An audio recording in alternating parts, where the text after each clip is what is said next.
Seventh-day Adventist. Nagde-debate kami kung ano yung, ang pagsamba daw ay ikapitong araw. Sa calendar kasi ay ikapitong araw is Saturday. Kasi one day, day 1 is Sunday. Sabi ko, hindi na pinagtatalunan yan. As long na may isa kang araw na ipinagkakaloob sa Panginoon, that is the Lord's Day. Amen? So tayong umagang ito ay magbibigay ng kapahayagan ng kabutihan ng Diyos sa buhay natin. Sino ang nais magbigay ng papuri? Ayun, nagtaas agad. Sige, sister. Hindi ko masyadong kabisado ang pangalan. Ito po. Good morning po. Gusto ko po magbalik ng pasasalamat sa Panginoon sa ginagawa po niya sa buhay namin mag-iina. Nakapag-enroll na po yung mga anak ko, then may mga gamit na rin sa school. Para po sa kaalaman nyo, abandon po kami ng asawa ko. For 2 years na po sa September. Wala pong financial support, anything wala. Pero hindi po pinaramdam ng Diyos sa amin yung kawalan niya. Binigyan po niya kami ng bahay. At hindi lang po bayan, binigay niya sa amin. Pati yung PhilHealth ko, nababayaran. Yung SSS ko, binigyan din niya kami. Sobrang napakabuti po ng Lord sa buhay namin. Hindi ko nga po alam kung ano pang pasasalamat ang ibibigay ko sa Kanya. Dahil napaka-amazing po niya talaga. Ito nga po lately, problema ko yung Meralco po. Kasi sabi ko, saan nakukuha ng pambayad? Pero everyday po talaga hinihingi kay Lord yun. Sa totoo po, nung Friday, naka-receive ko ng letter sa Meralco, nagbigay po sila ng rebate sa akin. So, half price na lang po yung babayaran ko na hindi na mahirap hingin kung kanino man manggagaling yung pambayad. Kaya salamat po talaga. Salamat po kay Lord. Thank you po. Praise the Lord. Talagang lahat ng bagay ipagpapasalamat mo sa Panginoon, di ba? Walang nangyayari sa buhay mo na hindi ka pwedeng hindi magpasalamat sa Diyos. Kasi kung ikaw lang, alam mo, actually ma-amaze ka kung bakit mo na lalabasan yung mga ganong situation. Considering na si sister ay walang kapartner sa buhay, tapos may mga anak, walang financial assistance. Di ba? Kaya yun? Pero dahil nga, sabi nga sa Bible, ang mga iniwan ng mga asawa, ang mga babae na iniwan ng mga asawa na nagkakalinga sa mga anak, yun ang tinitingnan ng ating Diyos. Amen? Kasi hindi siya nalulugod na ang anak niya naghihirap ng ganyan. Kaya yung mga bagay na nangyayari na hindi mo alam, bigla na lang, mantakin mo, sino magsasabing may darating na sulat na kalahati na lang ang ibabayad sa Meralco. Diba? Kung ikaw iisip nun, hindi mo yung maiisip. Pero ang Panginoon, lagi na andyan. And He is faithful enough sa mga bagay na kailangan natin sa araw-araw.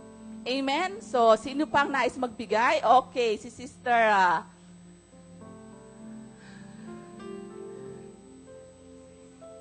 Daisy. Okay, sorry. Good morning po. Nagpapasalamat po ako sa Panginoon. Diba dito masyado tayong sinasabihan about earthquake. Then hindi natin alam, sa Japan nag-earthquake, diba, kahapon. And then 8.5. Yung anak ko nasa Tokyo. Doon talaga yung earthquake. Tapos nakita ko doon sa Ma, please pray for me. Sabi niya, nandito ako sa Tokyo. Sabi niya, nagpe-pray na akong ganyan. Tapos maya ako sa FB. Sabi ko, Neng, kumusta ka na? Sabi ko ganun. Ma, okay ako. Sabi niya. Tapos, sabi niya, alam mo ba, nagkikilay ako nung nag-makeup kasi malapit na silang umalis kasi gabi yung flight nila pabalik sa KL. Sabi niya, tapos biglang lumindol. Maya pala doon, lumilindol. Biglang lumindol, nagkandadapa-dapa daw siya kasi ang lakas nga. Nung paglindol po, ang ginawa niya, nagtang siya. Yung ibang crew, iba-iba kasi kasama nila kasi international siya. Ang kasama niya time na yon Chinese. Nagtang siya. Pagtingin niya doon sa Chinese, tinatawanan siya. Siguro yung tangs niya, hindi niya naiintindihan. Siyempre, ibang lingwahe yon. Tinatawanan daw siya. Basta daw siya, pray siya, tapos nagtang siya. Tapos sabi niya, naku, sabi niya, pray ko daw siya. Pinag-pray ko siya.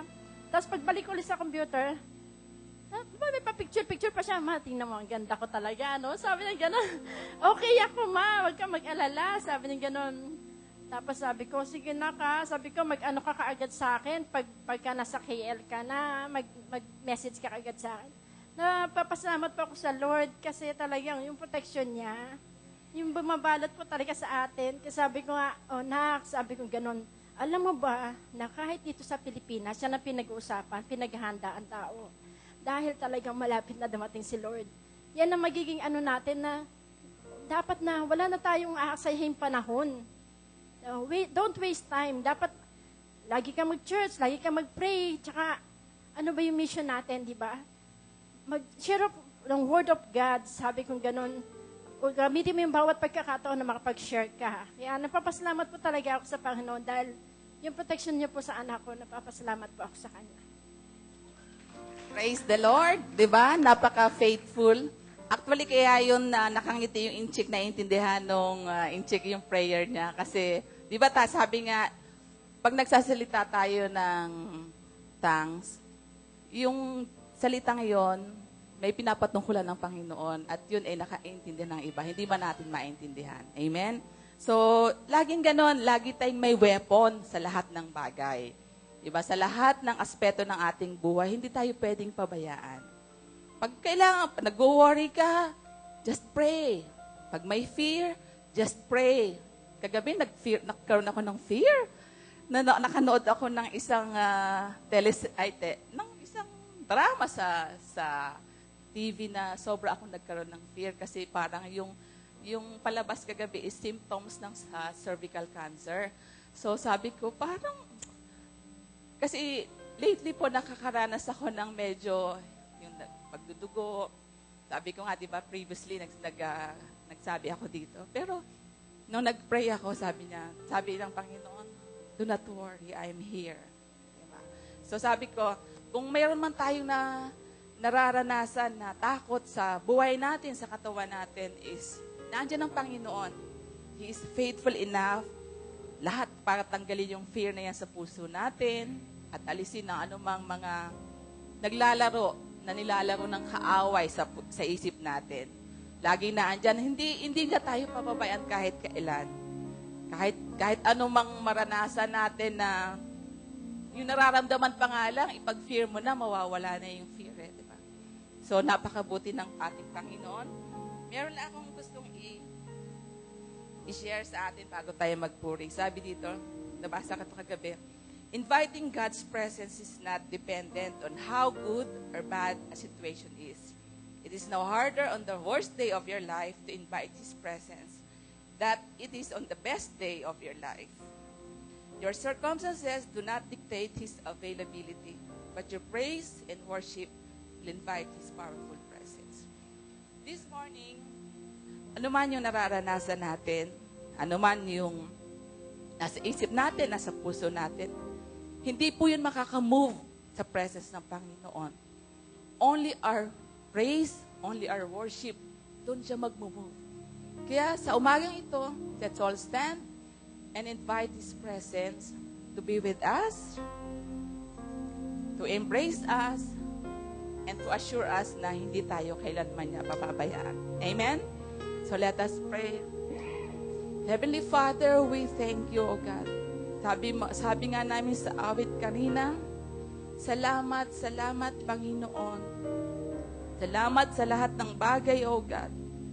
Salamat sa lahat ng pagkakataon, sa lahat, Panginoon, ng pinagdaanan namin, sa lahat, Panginoon, ng bagay na meron kami sa buhay namin.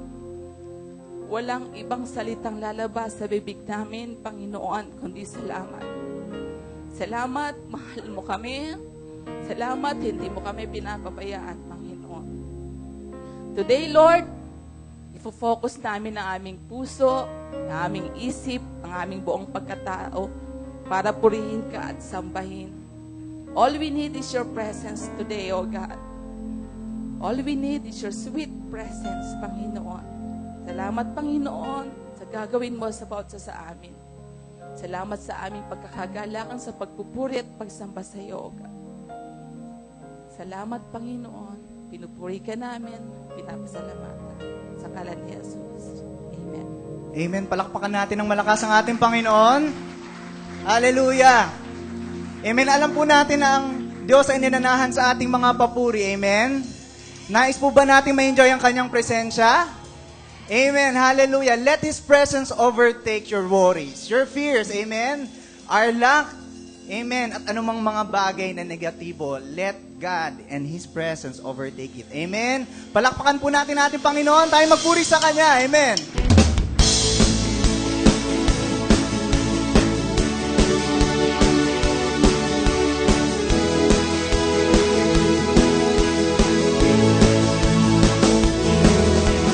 Jesus Christ, I worship and adore you. Every day I live, I'm living for you. What else can I say? You've overtaken me. Amen. Every day with you is getting better. Every word from you is like a treasure. Giving all of me, I'm finding more of you. God, you're taking over all of me. I'm letting go so you can come and have your way in me. Have your way, God. Leave it all behind for Jesus.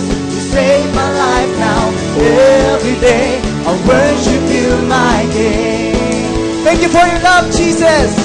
Jesus Christ, I thank you for the love you even me, though I deserve nothing. Everything I have, I owe it all to you.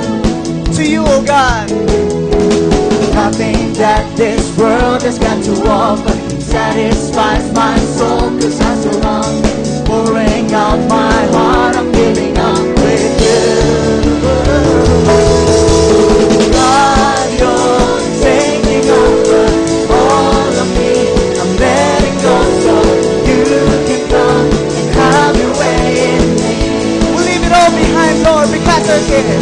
Leave it all behind for Jesus. You save my life now.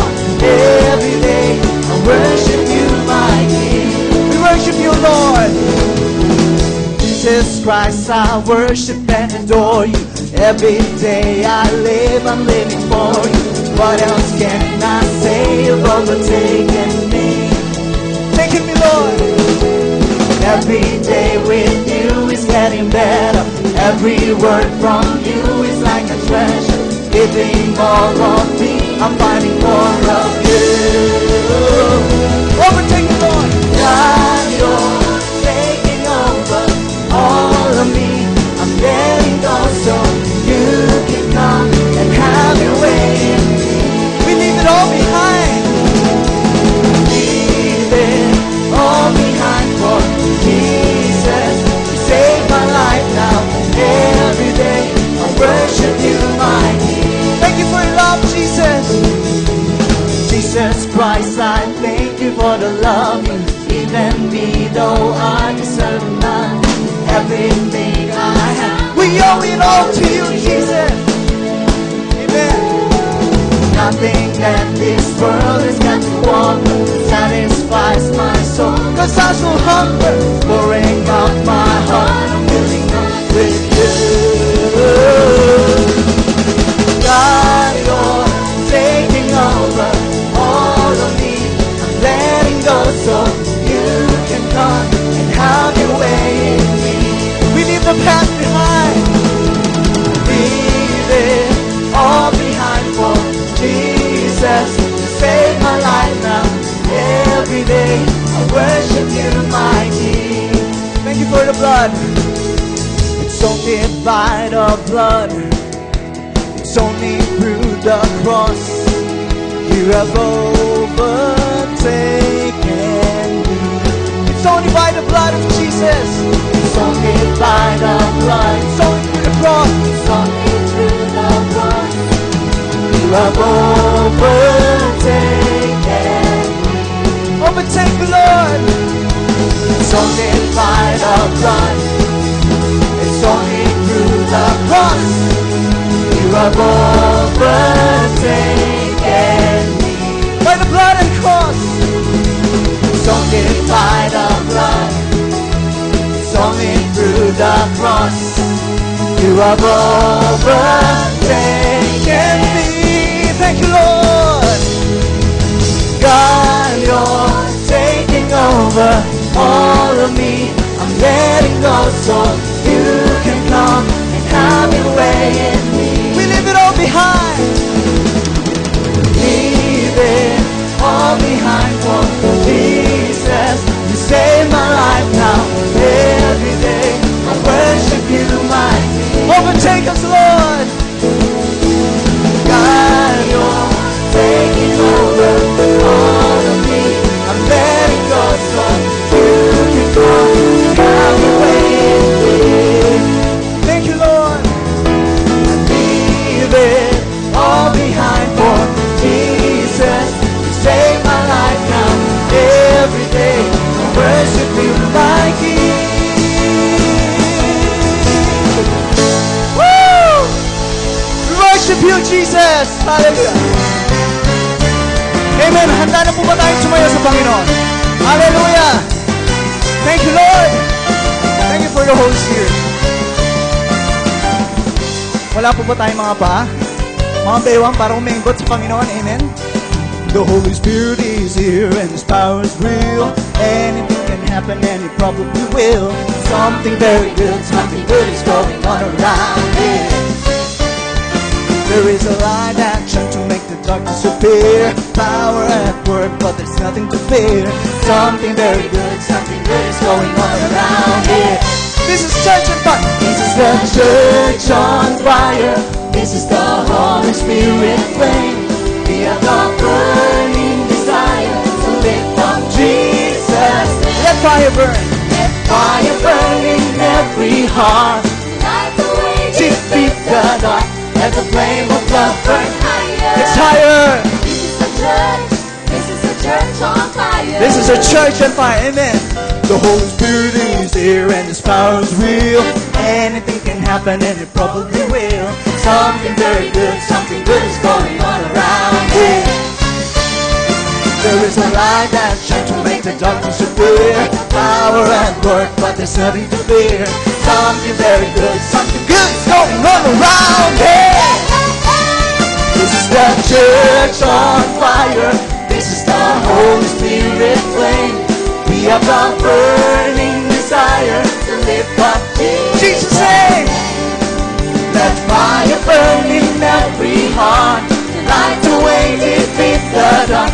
Let the flame of love burn higher. Higher. This is the church. Are we church on fire? Rema, amen. The Spirit is here and His power is real. Anything can happen and it probably will. Something very good is going on around here. Woo! There is a light and shine to make the darkness appear. Power at work, but there's nothing to fear. Something very good is going on around here. This is the church on fire. This is the Holy Spirit flame. We have the burning desire to lift up Jesus. Let fire burn. Let fire burn in every heart. Light the way, defeat the dark. Let the flame of love burn higher. Higher. This is the church.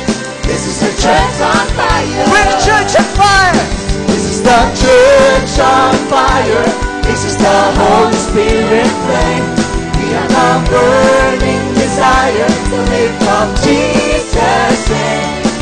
Let fire burn in every heart. Light the way, defeat the dark. Let the flame of love burn higher. Higher. This is the church. This is the church on fire. Let fire burn. Let fire burn in every heart. Light the way, defeat the dark. Let the flame of love burn higher. Higher. This is the church. This is the church on fire. Let fire burn. Light the way. Let the flame of love burn higher. Higher. This is the church. This is the church on fire. Woo! Church on fire. Church on fire. Church on fire. Church on fire. Church on fire. Church on fire. Church on fire. Woo! Amen. This church is a church on fire. Amen. On fire for Jesus. Amen. Hallelujah. Amen. Let fire burn in every heart. Light away, defeat the dark. Let the flame of love burn higher. This is the church. This is the church on fire. Amen. We are the church on fire. This is the Holy Spirit flame. We have the burning desire to lift up Jesus' name. Let fire burn in every heart. Light to way defeat the dark. Let the flame of love burn higher. This is the church. This is the church on fire. This is the church on fire. Church on fire. This is the Holy Spirit flame. We have the burning desire to lift up Jesus' name. Let fire burn in every heart. Light the way, defeat the dark. Let the flame of love burn higher. This is a church. This is a church on fire. Let fire burn. Let fire burn in every heart. Light the way, defeat the dark. Let the flame of love burn higher. This is a church. This is a church on fire. Let fire burn. Fire burn in every heart. Light the way, defeat the dark. Let the flame of love burn higher. This is a church. This is a church on fire. Church on fire. Church. Church on fire. Church on fire for Jesus. Church on fire for Jesus. Church on fire for Jesus. Church on fire for Jesus.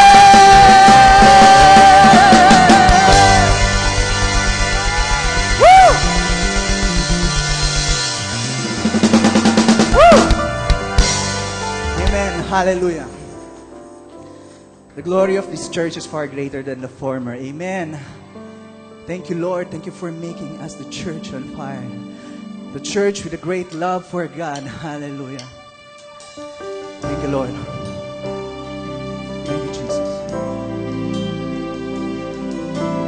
Let's continue to worship.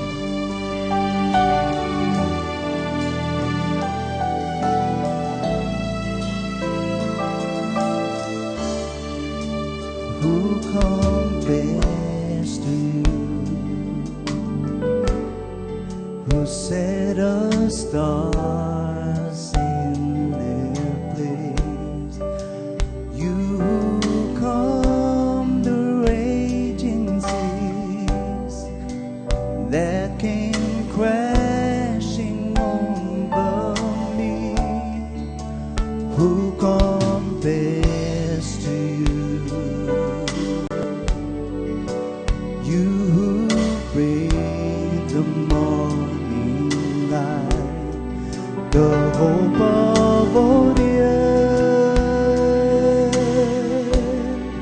is rest assured in your great love. You are magnificent, eternally wonderful, glorious Jesus. No one ever will compare to you, Jesus.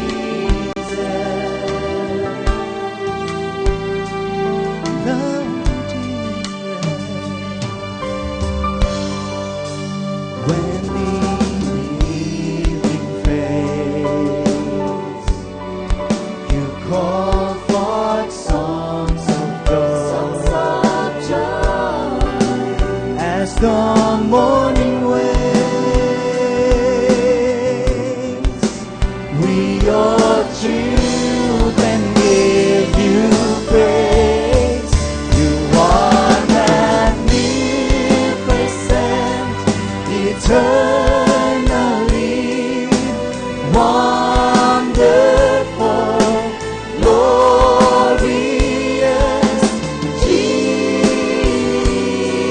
Jesus. No one ever will compare to you, Jesus. None that be compared to Jesus. Who compares to you? Who compares to you? Who set the stars in their place? You who calm the raging seas that came crashing over me. Who compares to you? You who bring the morning light, the hope of all the earth is rest assured in your great love. You are magnificent, eternally wonderful, glorious Jesus. No one ever will compare. You are magnificent, eternally wonderful, glorious Jesus. No one ever will compare to you, Jesus.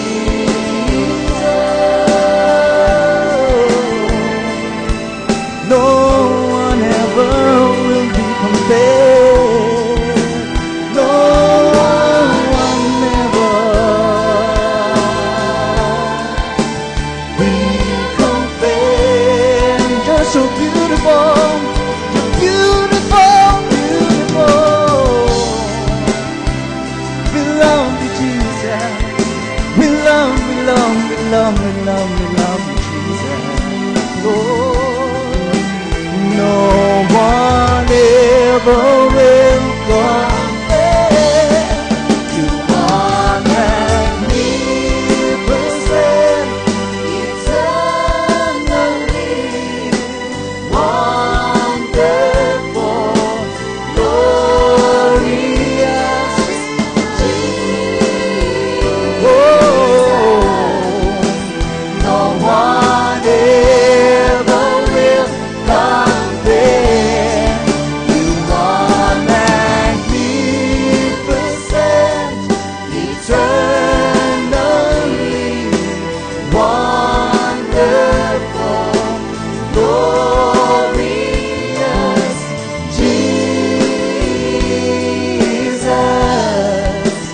No one ever will compare to you, Jesus.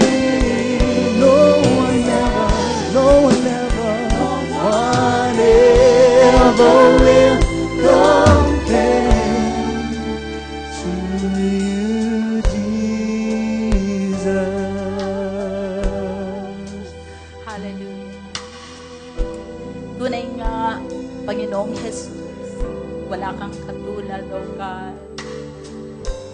Marami pong salamat sa oras na ito, Panginoon. Wini-welcome namin ang iyong presensya sa aming kalagitnaan. Aming Diyos, marami pong salamat na sa oras na ito, tinipon mo ang bawat isa sa amin.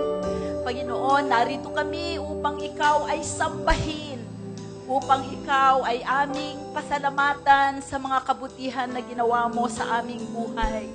Sa isang linggong singkad, Panginoon, iningatan mo ang bawat isa. Iba't iba ang aming pinanggalingan, ngunit kami ay prinoteksyonan mo, O Diyos. At kami ngayon ay narito upang ialay sa iyo ang pinakamataas na papuri. Sa oras na ito, sa aming pagsamba sa iyo, kahit sa aming pag-aaral ng iyong salita, dalangin namin ang bawat salita, Panginoon, na aming maririnig. Aming Diyos ay maitanim sa aming puso mamunga.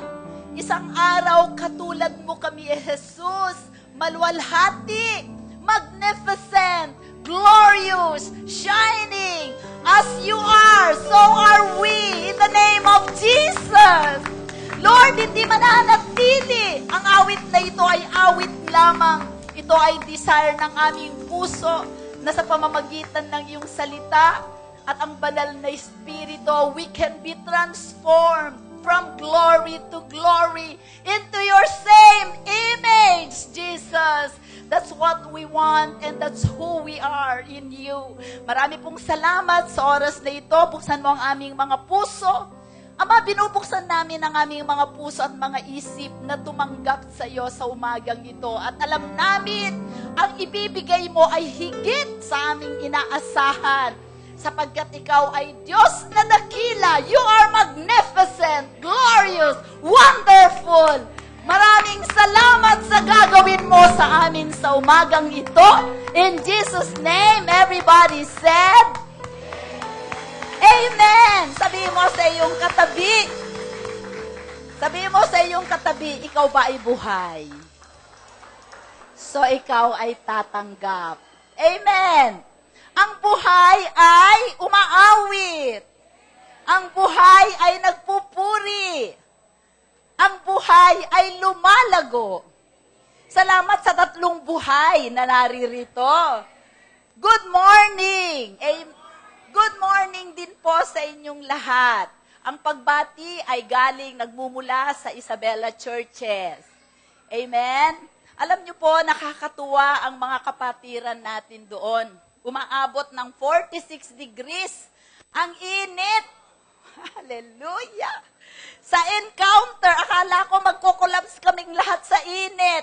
Ngunit mabuti ang Panginoon at mabiyaya. Amen? On fire. Ang church doon, on fire ba kayo? Sabi nyo kanina, we are the church on fire. Nasaan ang apoy? Pagkatapos ng encounter, on fire lahat ang mga tao doon kahapon.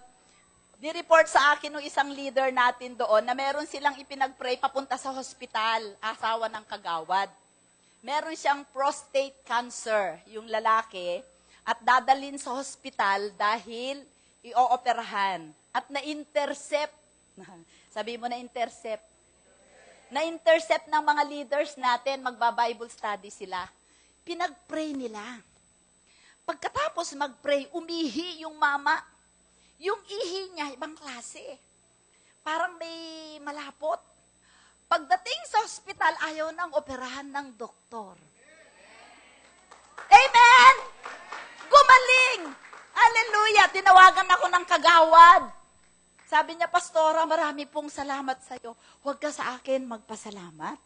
Magpasalamat ka sa Diyos na inabot niya ang asawa mo. Amen! Doon pa lang sa telepono, naririnig ko, doon sa Bible study sa Tana, nakapunta ka ba sa Tana? Nakapunta ka sa Tana. Nagsisigawan yung mga tao. That is a church on fire. Amen! Minsan iniisip ko, Lord, ano ang nangyari sa amin sa Marikina? I release the fire of God in your life. Amen? Nakakatuwa sapagkat sa kanilang childlike faith ay tinutugon. Alam niyo po, walang mga pera yung mga tao na yon. They have nothing. 83, 85 years old na matatanda, nagtatanim po sila ng mga mais. Pagdating ko doon, yung isang matanda, sabi niya, Pastora, manalangin po tayo kasi yung itinanim naming mais, sabi na, di imulami nga mais, kung kayo Ilocano, nakakatuwa, di imulami nga mais, Pastora, nakirog. Yung itinanim namin na mais pastora, ano nga? Naging nakirog yung hindi, parang yung inano mo sa kawali, kinirog mo. Nasangag. At sabi ko, huwag ka magsalita ng ganyan, nanay. Huwag ka magsalita ng ganyan, sapagkat ang Panginoon ay pinoproteksyonan niya, binalot ng banal na dugo ni Jesus ang iyong tanim, hanga nakirog, agtubo dayjay. So, yung oras na yon, nanalangin kami. Alam niyo po, tuwing hapon, umuulan sa Isabela. Hallelujah! Praise the Lord. Napakabuti. Alam niyo ba that we are the carrier of God's glory? Wherever we go, wherever we are, we carry God. We are the hands of God. We are the mouth of God. We release blessing to every place. Amen? Saan ka nakakita ng itinanim na mais na kirog? Nakakatuwa. Are you ready for the word? So, ang topic, alam niyo po, ayoko po sanang umuwi. 26 hours yung biyaheng 8 hours, 26 hours. Kasama ko pa naman yung mga anak ko. Mukhang madadala itong mga ito. Sabi ko, pero hindi. Praise the Lord. Hinihintay tayo doon ng Panginoon. Okay, ang atin pong topic this morning, alam niyo po ba na umuwi ako, nandun pa po si Bossing. Gusto ko sanang sumabay sa kanya pag-uwi. Pero naisip ko kayo, sabi ko, namimiss ko na yung church sa Isabela. So ako ay sa Marikina! Glory to God! Pinapabalik na ako doon ni Lord. Amen! Sabi ko, Lord, umalis kami ng Huwebes ng 6 o'clock. 6 o'clock ba pa? 6:30. 6 o'clock ng gabi. Dumating kami sa Manila, Huwebes, 7:30 ng gabi. Grabing pagod. Pero sabi ko kagabi, Friday night kami dumating, sabi ko, Lord, bibigyan mo ako ng mensahe para sa iyong iglesia sa araw ng linggo. So kahapon, ako ay nag-incubate, nanatili ako sa bahay, hindi ako lumalabas. At ito ang word ng Panginoon sa ating lahat. I want you to rise above your circumstances. So ang topic natin is rising above our circumstances.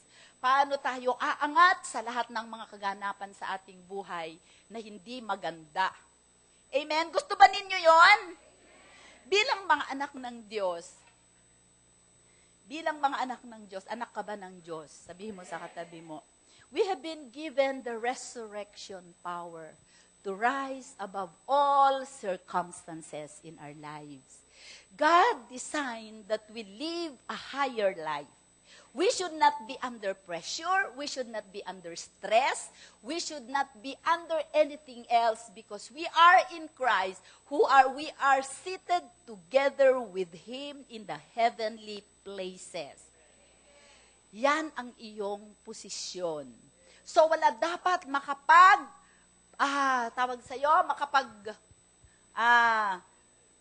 hindi makapigil. No one can keep you down. You will rise up because Jesus rise. He raised from the dead. Hindi ka po pwedeng patay habang panahon. Hindi po pwedeng patay ang finances mo. Hindi po pwedeng patay ang relationship mo. Hindi po pwedeng patay ang mga ginagawa mo. You have been given the power and I want you to realize that you have that power to heal the sick, to rise above all that the devil has thrown in your life. Amen? Minsan, kailangan nating ma-remind tungkol diyan. Bakit? Sapagkat tayo ay katawan ni Kristo. Katawan tayo ni Jesus. If we do not rise up above our circumstances, anong mangyayari sa katawan? Patay? Hindi lumalago? Hindi nagmumove? Hindi nag-a-advance? Amen? Lagi nating alalahanin, kakabit tayo sa katawan ng Panginoon.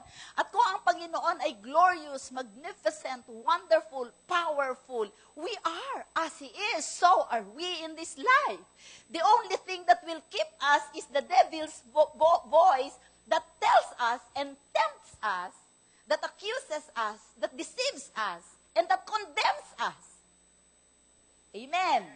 Okay, so magsimula po tayo. Wala po akong boses. Kasi, Sigaw kami ng sigaw doon eh, sa cable car. Kala nyo sa praise and worship sa cable car. Amen! Ephesians 4:7. Amen? Basahin po natin. How can we rise above all our circumstances? Number 1, basahin po natin. But to each one of us, grace was given. Sabihin mo, may biyaya ka. Okay. Grace was given according to the measure of Christ's gift. Ano daw yung binigay sa'yo ng Panginoon kaloob dahil sa kanyang biyaya na katulad. Paano ba magbigay ang Panginoong Jesus ng gift? Mumurahin? Or the best gift? The best gift. Hindi po ba? Next. So, bawat daw isa sa atin may kaloob dahil sa biyaya ng Panginoon. Tanungin mo ang katabi mo, anong kaloob meron ka? That will help you rise. There are two kinds of gifts that we receive from the Lord. Number 1 is our natural gift. Halimbawa, yung mga naturally gifted na mag-drawing, mga artists, mga actors, mga actresses. There are people who are naturally inclined to be leaders, to be singers. Amen? Yung mga non-singers na gustong-gustong disaster yon. So, alamin mo kung ano ang kaloob sa'yo ni God. Amen ba? But there are also, isipin mo, ano ba ang natural gift ko? Imposibleng wala kang natural gift because every life has a purpose. And the giftings that you receive is designed to accomplish your life's purpose. Walang na born again, walang nilikha ang Panginoon na walang layunin. Amen? Because God is a God of purpose. He is a God of design. He is a God of objectivity. Amen? So, mayroon tayong natural gift. Yung iba, ang gift nila ay umakyat sa poste, umakyat sa nyog. Di ba? Di ba, kung walang umaakyat sa nyog, paano tayo mapagpapala ng buko, di ba? O, may mga naturally talented na tumugtog, alam nyo na yon. Amen. There are naturally inclined to be leaders. David was inclined to worship God. That is a gift. Meron siyang gifts sa mga instruments. But there are also spiritual gifts. These are the gifts of wisdom, prophecy, tongues, interpretation of tongues, gift of faith, gift of signs and wonders, and miracles. Napakarami, both natural and spiritual because we are spirit beings living in a body with a soul. Hindi po ba? So natural lang may mga kaloob tayo. Pag-usapan na natin mamaya. And then next verse. Therefore, he says, when he ascended on high, he led captivity captive and gave gifts to men. Alam mo, brothers and sisters, the church has become different things to different people. Ang iglesia ay nagiging iba-iba ang role para sa ibang tao. Sometimes the church is the hospital. Tama po ba? Where we heal the broken-hearted. Where we heal the sick. Pinapanalangin natin sila. Tama po ba ako? The church has become a hospital, an emergency hospital. Pagka may mga emergency, pinag-pray natin ang mga tao, di ba? It also has become a fraternity of the saved. And then, it has become a place of fellowship. It has become a place of, let's say, comfort, of joy, of celebration. Di ba? It has become a place where we celebrate as a family. Pero ang main role ng church na dapat ito ay makita natin is to equip. Tignan natin. Therefore, he says, when he ascended on high, na ang Panginoong Jesus ay umakyat sa langit after the resurrection, sabi niya, he led captivity captives. These are the captives of the devil.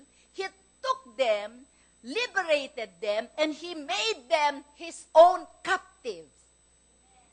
Ako gusto ko, kaya sabi ni Apostle Pablo, I am Christ's bond servant.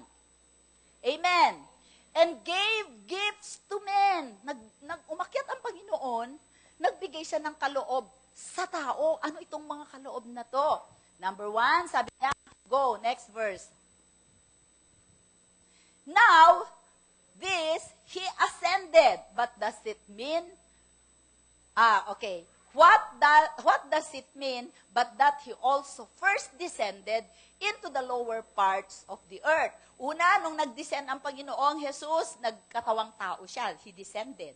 Galing siya He came from heaven to earth, bumaba siya. But when He died, He also descended to the lower parts of the earth, meaning to say sa Hades, to proclaim and to announce to all the devils, the demon, and Satan that they are defeated. And because they are defeated, we who can receive, will receive the gift, are now free to use it for the purposes of God. Wala na tayong kaaway na pwedeng mag-overcome sa atin. Amen? So next verse. He who descended is also the one who ascended far above all the heavens, that He might fill all things. When we are baptized in Christ, when we are baptized in the Holy Spirit, every fiber of our being is filled with Him. Unless you do not allow Him to do it. Amen? Anong salitang baptiso? Inilubog. So that He fills every part of your being. He fills your mind. He fills your... Kaya love the Lord your God with all your heart. He fills your mind. He fills your flesh. He fills your thinking. He fills your emotion. He fills your everything in you. Kaya nga sabi sa 2 Corinthians 5, now all things are of God. Amen? Pero bakit ganun, Pastora? Sa akin, hindi naman nafe-feel lahat ni Lord. Maraming vacuum. Because you did not surrender. May vacuum sa bulsa ko, laging butas. Because you did not surrender your pocket. Only those you surrender and allow the Lord to fill, He will come. Because He's a gentleman. Amen? Okay, next. And He Himself gave some, these are the gifts that the Lord gave. Apostles, prophets, evangelists, pastors, and teachers. Ano pala ako sa inyo? Kaloob! Gift ako ni God. The pastors are God gifts to the body. And before you can enjoy a gift, you have to receive. So when you reject your pastor, you don't receive his anointing. If you don't receive the prophet, the pastor, the evangelist, the teachers, you don't benefit from them. Because there will always be parang a cloud. Alam nyo, kung hindi nyo ako tatanggapin, kahit anong sabihin ko dito to help you rise above your circumstance will not work in your life because your faith cannot work because you are in the dark. Amen? Next. Bakit daw binigay ang mga apostles, prophet, teachers, pastors, evangelists? For the equipping of the saints, for the work of ministry, for the edifying of the body of Christ. Sabi ko kanina, napakadaming purposes, ang mga different purposes of the church to many people. But the main purpose of the church is for you to be equipped. Amen? To be equipped. Sino yung saints? Sino yung saints? Kayo, the believers, tayo, we are the saved, we are the righteousness of God in Christ Jesus. As far as God is concerned, in His eyes, we are the saints. Amen. Sabi mo sa katabi mo, Saint Ray, Saint Jason, Santo Isaac, parang pangit, Santo Antonio, Santo Crisanto. Amen? Ano daw ang gagawin ng mga kaloob? To equip the saints for what? To do the work of ministry. We do not learn just to learn. We learn so that we can do. Kailangan mag-waste tayo ng calorie. There is a work to be done. Nagre-rest tayo in our salvation. Nagre-rest tayo knowing that the enemy has no longer power over us. We rest in those things, but we need to work to do the ministry. Amen? For the edifying edifying of the body of Christ. Para daw, what is the word edify? To build up. When we say to build up the body. Naalala ko nung encounter, nung binibless ko yung mga leaders na pupunta sa akin, the Lord told me to release the anointing to build to some people. He said, you will be anointed, you rise up, you will be anointed to build. Build relationships, build lives, build families, build businesses, build buildings. Amen? Can you imagine if God will give you the anointing to build? Everything that you touch will be edified. Why? Because you have the gift. You have the leaders who are the gifts to you to help you. You will be equipped. You will learn. You can do the work of the ministry. Are you willing to do the work of the ministry? Nag-amen kayo dyan. Amen. Amen po kayo. So that the body of Christ will be edified. Ma-build up. Na ang body ng Panginoon, hindi under stress. Hindi under yung influence ng circumstances. Pagka sinabing may lindol, dadaan sa Montalban, hanggang Kalaban, nag-iiyakan kayo. Exercise your authority. Amen. Okay. So, yun po ang dahilan kung bakit ang Panginoon, till we all come, sige sabihin natin, till we all, sabihin mo we all. Sabihin mo sa katabi mo, huwag kang magpapaiwan. Amen? Till we all come to the unity of the faith and of the knowledge of the Son of God. How well do you know Jesus? Amen. Because the more you know Jesus, the more you are transformed in His image. Amen. Kasi yun ang ating destiny to be transformed. We are predestined to be conformed in the image of Christ. So that just as He is a conqueror, we can be conquerors. Just as He is victorious, we can be victorious. Yun ang ating goal. That is the unity. That when we say church, there are 3 levels. First is you, the individual, you are the church. Sabi mo sa katabi mo, ikaw ang iglesia. Iglesia is the word ekklesia in Greek, which means the called out ones. You have been called out from darkness into the marvelous light of God. Amen? So that you can lead other people into the light. Hindi naman pwedeng mag-lead yung bulag. Dahil lahat kayo makakanal. That's why we have to build up the church individual. We have to build up the local church, the Rhema Word of God church. And we have to contribute as we build the local church. We will be building the universal church, which is the body of Christ. Amen? Alalahanin natin lagi na meron tayong koneksyon sa bawat isa. Alam nyo ba na ang buhay natin ay may koneksyon sa lupa? May koneksyon sa himpapawid. May koneksyon ang ating buhay sa atmosphere, sa ilalim ng lupa, sa mga bundok, sa mga halaman. We are connected because we are all God's creation. The reason why this earth is groaning, nag-groan, umiiyak, nagtatravel ang lupa, kaya nagkakalindol, nagkaka-tsunami, nagkakabagyo, nagkaka-flash flood. Alam mo kung bakit? Because they cannot already hold the heavy weight of sin. Who's sinning? The people. Tama?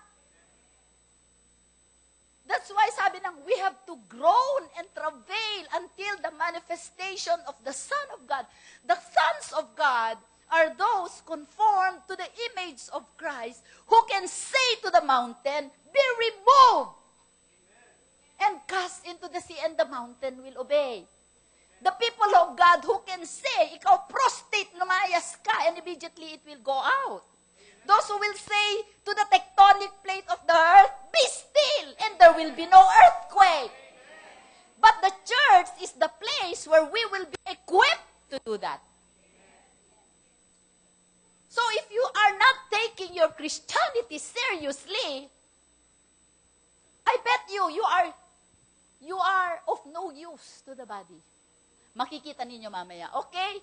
Till we all come to the unity of the faith and of the knowledge of the Son of God, to a perfect, sa ibang translations, to a mature man. Ang mature na tao, hindi madaling ma-offend. Kasi ang na-offend, lumalakad sa kadiliman. Amen? Okay, lumalakad tayo lahat to a perfect man, to the measure of the stature of the fullness of Christ. Lumalakad ka to the measure of the stature of the fullness of Christ, not the halfness of Christ. Amen? So, every church, this is the goal. That we be conformed to the image of God, and to be conformed to the image of God, we should be equipped. Amen? So, in order for us to be equipped, we should have a plan and we should have a vision. The leader should pave the way for people to become Christ-like. Ang mga tayo na mga leaders, nakakatuwa, meron akong narinig. Meron daw, dito sa church, maraming mga churches, walang vision. Meron nga akong nakausap na isang pastor. O pastor, Sabado ng gabi, ready ka na ba para sa preaching mo? Kasi kung saan-saan pa nagpupunta. Hindi, madali lang naman yun. Sabi niya, meron akong 52 preachings na inihanda. Sabi niya, kukuha lang ako ng isang doon, papagpagin ko lang ang alikabok doon, at yun ang ipipreach ko bukas. Total, hindi naman nakikinig yung mga kongregasyon.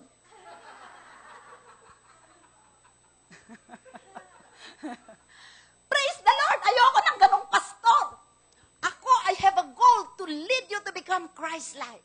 And I'm doing my best to walk in that. Amen? Because I want you to see a model. Hindi model ng damit. Model how to walk Christ-like. Amen? Nakakatuwa. Meron daw isang dalawang matandang babae. Matatandang babae na siguro mga 150 years old. Ay, hindi. Hindi pa naman yun. Ano na yun, alikabok na yun. Mga sabihin natin, mga 90 years old. Magkapagarkada sila, nagdadrive. Nagdadrive sila sa city. Dadrive. Yung isa nagdadrive. Siyempre, yung isa, rider. Tapos, napansin nung rider na matanda, babae, hindi niya pinapansin ang red light. Napansin niya, bakit ito hindi tumitigil sa red light? Nagdadrive. Tapos, next na red light, hindi na naman tumigil. Ninenervyos na siya. Another red light, tuloy-tuloy na naman siya. Ninenervyos na siya. Mildred, do you know what you are doing? You can kill us. Sabi niya ganun. Sabi ng isang matanda, why do you drive that way? Sabi niya. Sabi nung matanda, am I driving? Ang kabaw.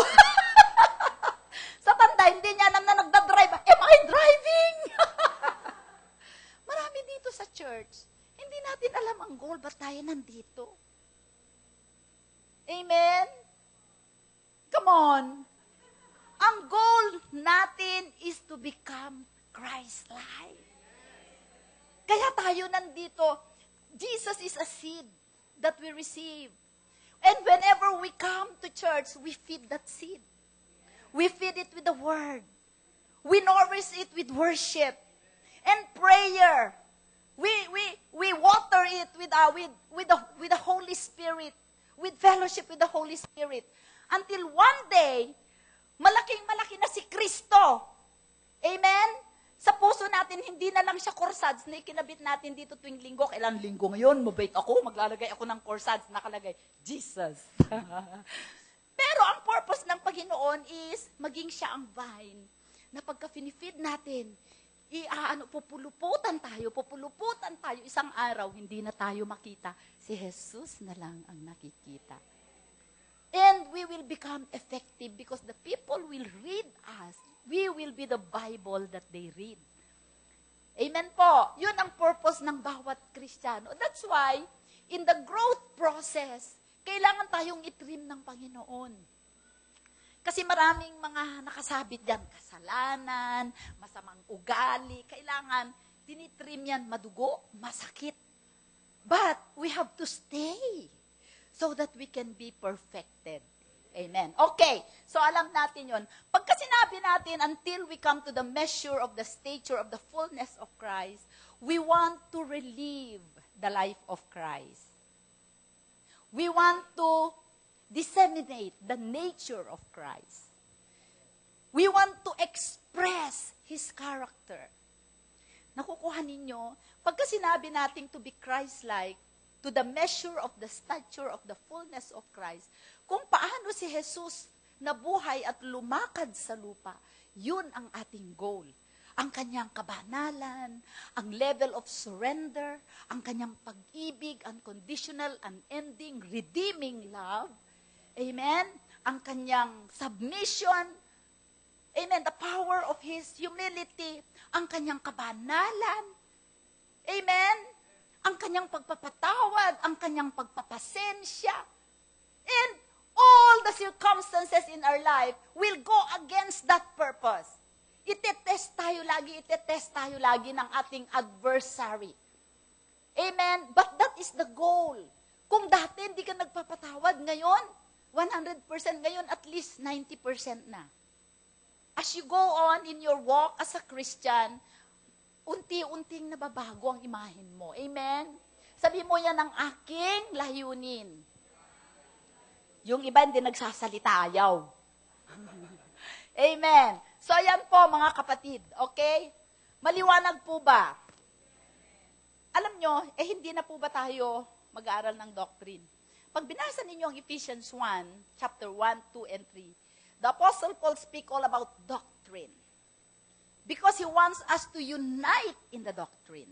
He wants us to be united in faith, in love. Amen? Okay, let's proceed. Kasi, kailangan natin po ang direksyon. Kailangan natin ang magbibigay sa atin ng direksyon para yan ay magawa natin. At sisikapin ng leadership ng church na ito na maturuan ang bawat isa sa atin to relieve, to demonstrate, to disseminate the life of Christ to every individual. Amen? Okay. There are 3 things that we need. Merong 3 bagay na kailangan natin para tayo ay mahubog ayon sa kalikasan ng ating Panginoong Jesus. Number 1, you have to know God's purpose for your life through your giftings. Alam nyo ba ang layunin ni God sa buhay nyo? Maraming Kristiyano hindi alam. Ha?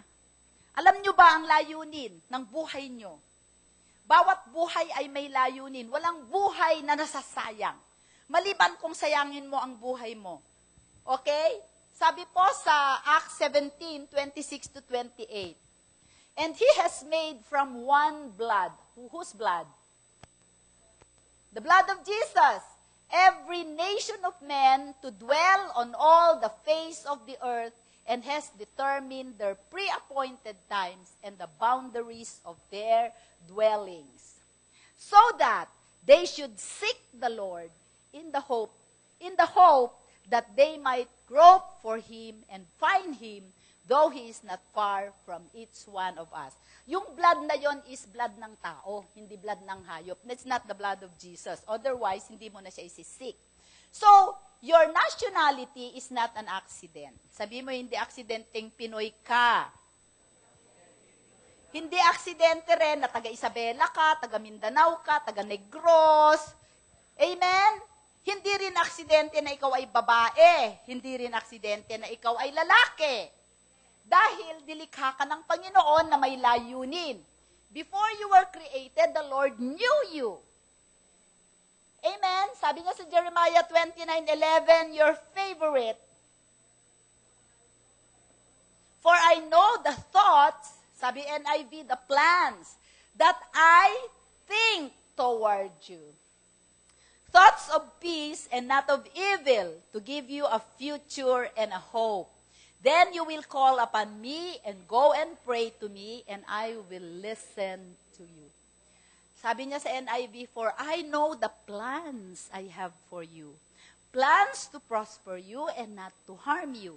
plans to give you a hope and a future, and you will call upon me and pray to me, and I will listen to you.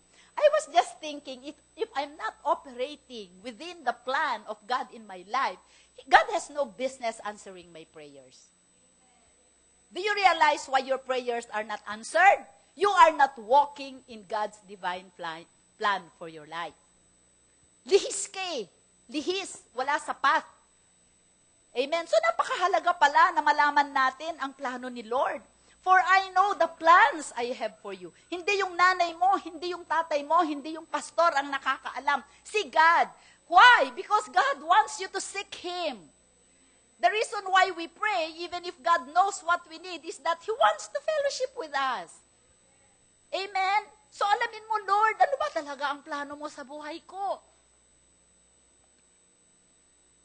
Naitanong nyo na, sabi niya, hindi aksidente na ako ay Pinoy. O bakit yung iba gustong-gusto pumunta sa Saudi, sa UK, kung saan-saan, naghahanap ng pagpapala. Sabi ng Panginoon, pinanganak kang Pinoy, bakit ka doon naghahanap ng pagpapala mo? Gaya-gaya. Putumaya, pagdating doon, nakalimutan ng asawa at mga anak. Katakot-takot na hinagpis ang dinala sa mga anak at asawa. Kasamang naghihinagpis ang lupa. Kaya nag-earthquake, nag-tsunami sa dami ng mga babae at pamilya iniwanan ng mga lalaki. Dahil hindi nila alam ang plano ni Lord sa buhay nila. You cannot be a blessing and a builder of the body of Christ if you are misplaced. You are in the wrong place. Amen? So, napakahalaga nun. Number 2, sabi natin, your purpose is in the mind of God before you were created. Yun ang inano natin. The plans of God for your life are always good. And it will result to prosperity in all areas of your life. Number 3, number 1, okay, sabihin natin, know your purpose. Number 1, God has a purpose for your life. Number 2, your purpose is in the mind of God before you were created. Number 3, your natural ability. Natural kang kumanta. O natural kang mag-drawing. Okay, natural kang mag-fix ng mga sirang sasakyan. You don't need, on your own, nagla-learn ka. Your natural ability, your natural inclination. You are inclined to sing. Moses was inclined to lead. He was a born leader. Joseph was inclined to administer. Magaling siyang mag-manage. David was inclined to worship. Amen? Your natural inclination, your natural ability, your personality. Extrovert ka. Maano ka sa tao, then maybe you can be a pastor. Amen? Or introvert ka, then you go in research. Amen? Your personality, your passion. Ano ba ang passion mo? My passion is to help the poor. I enjoy doing that. I love doing that. If I do it, I don't get tired. Amen. Yun ang passion. May mga tao na ang passion nila ay magtahi ng magagandang mga dresses. Yung iba ang passion nila ay ng mga sasakyan. Magkuting-ting ng kung ano-anong kuting-tingan nila. Tapos nakaka-create sila. Amen? Si Brother Ton, naturally inclined siya na magluto. Luto ng luto, tapos papakain sa'yo. Di ba may mga taong inclined na magluto, nagde-decorate ng pagkain. Ako, may bagoong lang, at saka ampalaya, okay na. Yung ibang tao, may design pa, lalagyan pa ng... Amen?